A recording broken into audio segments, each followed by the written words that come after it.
Hi everyone, Miss Rose here. We're going to be talking about a mosquito-borne illness called yellow fever. As you know, at the end of this quarter, you're going to be doing a project where you pick one of the illnesses in the historic period we've been talking about and do a presentation on it. And one of the ways you can do this presentation is by using something called SlideShare. You can also use Powtoon and a number of other um, uh, available resources online to do presentations, but I thought it might be kind of fun to take a look at one student presentation on yellow fever using their SlideShare. Okay, so I'm going to share my screen. And I'm starting in the middle of this presentation. This is where this presentation started. And it goes into what is yellow fever. But I don't really like where this presentation started. I would have started actually on this slide. What is yellow fever? So yellow fever is obviously a viral illness that's not contagious. You can't get yellow fever from standing next to someone who has yellow fever, or from sitting next to someone who has yellow fever, or from someone sneezing and you inhaling the droplets. It's not a COVID-19 type virus. The way the virus is transmitted from person to person is through a vector. And we talked about that a little bit with schistosomiasis, how the snail has to be involved. In this particular illness, a mosquito has to be involved. And we've seen that before with Zika virus and other viruses where encephalitis and things like that, where a mosquito actually carries the disease. So this is a disease in which either an infected monkey or an infected human is bitten by a mosquito, and the mosquito then goes on to bite another human or monkey and gives that human or monkey the virus. So you and I can be standing side by side, and if I have yellow fever, a mosquito has to bite me and then has to bite you. That's the way it goes, okay? There are three ways in which yellow fever is spread then. One is in the jungle. And this is usually spread from monkey to monkey in the jungle. So a mosquito bites an infected monkey and then bites a non-infected monkey and infects that monkey. But if humans come into the jungle, they can get a mosquito bite from a mosquito that is carrying the virus from an infected monkey. So there is usually monkey to monkey transmission in the jungle, but it can be monkey to human through the mosquito bite. And the monkey to monkey is monkey, mosquito, monkey, okay? Intermediate is usually in areas that are around jungles.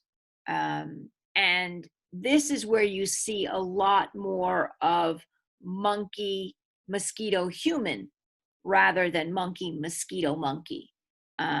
So then urban is obviously areas away from jungles, so that in urban areas like the city of Philadelphia in 1793 that had a big yellow fever outbreak, you see the transmission going from human to mosquito to human.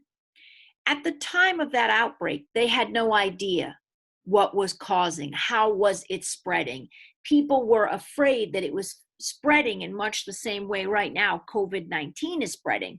So immediately when someone is sick, people were abandoning their own children, letting them go at the doorstep of the hospital and leaving because they were afraid that this was transmitted through human contact, that it was quote unquote contagious. But yellow fever is not contagious. It's transmitted through mosquitoes. Now, the reason that yellow fever, and the next thing I want to show you is the next slide I would show you, is who is likely to get yellow fever. Well, this is a disease of monkeys and humans. So a dog and a cat and a giraffe are not going to get yellow fever. it is transmitted by mosquitoes. So basically, the disease thrives in places where mosquitoes thrive. These are wet and humid, hot places like the tropics, and we see that South America, parts of West Africa, um, and people of all ages and genders are susceptible. Um, so we see that the tropics, because it is carried by mosquitoes. Okay. So now I would jump back to this slide. So these slides are a bit out of order, but they're good slides. What happens when you get bit by a mosquito? Well, you know, oh, I got bit by a mosquito. You don't think about it for 5 days. Then all of a sudden you start to get a headache and muscle ache and back pain and weakness and nausea and fever. It's a yellow fever. So we've got the fever, but what the heck is the yellow? Well, some people then experience sort of, they get better. And we learned this happened to some people with COVID too. They get sick, kind of like a flu-like illness, and then they'd start to feel better, and then they would get very sick.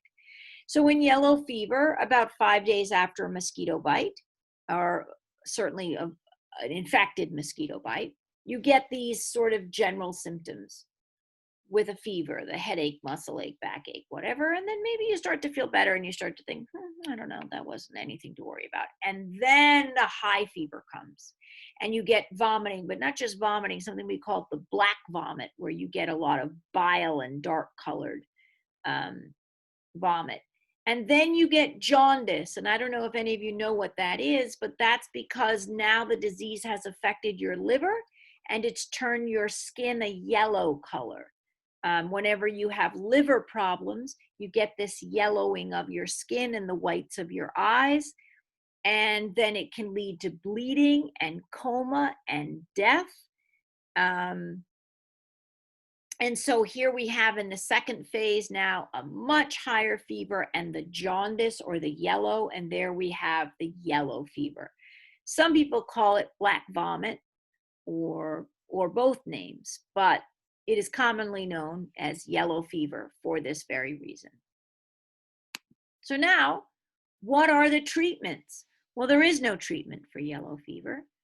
There have been a lot of different supportive therapies, aspirin in different ways to try to reduce the fever. There have been some herbal remedies and therapies. And again, we talked about the ways in which people treated schistosomiasis with sort of homemade therapies and remedies, and the same is true for yellow fever. None have proven to be particularly effective, but there is a vaccine for yellow fever. And if you are traveling to areas of Africa, you are asked sometimes by the World Health Organization or the CDC to get a certain amount of vaccines, and yellow fever is one of them. Also, mosquito netting and mosquito repellent helps keep it away. We've already looked at that slide. Let me just make sure we haven't missed anything here. Again, I would put these slides in a different order, but it's kind of fun to look at somebody else's presentation. Okay, so the history of yellow fever is it's originated in Africa and brought to the Americas through the slave ships, very much like schistosomiasis. And there have been several outbreaks throughout history, including the one in Philadelphia in 1793, where Philadelphia lost 1/10 of its population, or 10% of its population, to the yellow fever epidemic. And it is still affecting people today. It is still something we see in certain parts of the world. So there you have it. That's yellow fever in a nutshell. Still today, mosquitoes carry diseases, particularly viruses. The Zika virus, Japanese encephalitis, Eastern equine encephalitis. Mosquitoes are a vector. And it's very important that you learn that word vector, that certain diseases need an intermediate. It doesn't go from person to person by sneezing or coughing. There is an intermediate that needs to be carrying the disease to the next person. Sometimes it means actually just carrying that disease, like in the case of yellow fever, where the mosquito will carry the particular flavivirus that causes yellow fever. But in the case of schistosomiasis, it's the snail that gets that early larval stage of the virus and then matures the virus and releases that more mature phase of the virus into the fresh water. And that phase can get into the human. So that's yellow fever. It largely shaped sanitation in the city of Philadelphia because initially, while they were struggling to figure out what in the heck is causing this, people believed it was the sanitation. People believed it was something in the air.